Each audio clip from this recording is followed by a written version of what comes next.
que volve o fútbol, e o fútbol o que estamos máis habituados a ver, que é o fútbol máis próximo, neste caso a terceira división, con este Playoff Express,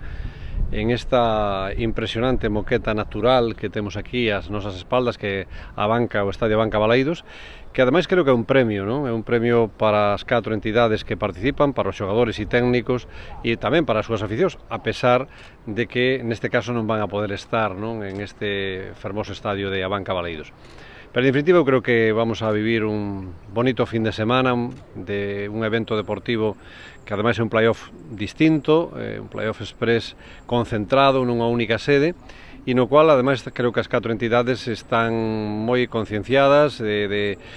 con un consenso total en torno ao escenario, en torno ás medidas de seguridade, en torno a que non falle nada, e no caso noso que podemos desearlle suerte ás 4 e que unha delas será que teña acceso precisamente a facerse con este trofeo, por decirlo así, de participar a próxima temporada, neste caso na división de bronce do fútbol español.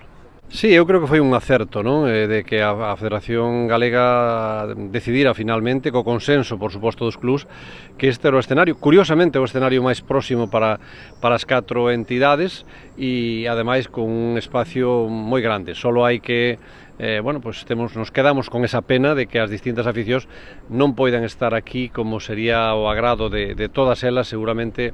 neste Estadio Abanca Balaídos. En todo caso, eso será así nestas semifinales e veremos daqui á final o que podemos facer, non? Pero a verdad que, eu creo que o tempo nos vai acompañar, tamén os distintos medios de comunicación están facendo un traballo extraordinario e sobre todo, a Televisión Pública de Galicia, que é quen se vai encargar da retransmisión en directo, vai a poñer os mellores medios para que sea unha magnífica retransmisión e que alá desde as distintas localidades, desde Santiago de Compostela, desde Ourense, desde o Barco de Valdeorras e desde tamén Vilagarcía de Arousa, e as localidades máis próximas poidan disfrutar de este partido e destos 3 partidos que en definitiva lles vamos a ofrecer durante os 2 próximos fin de semana.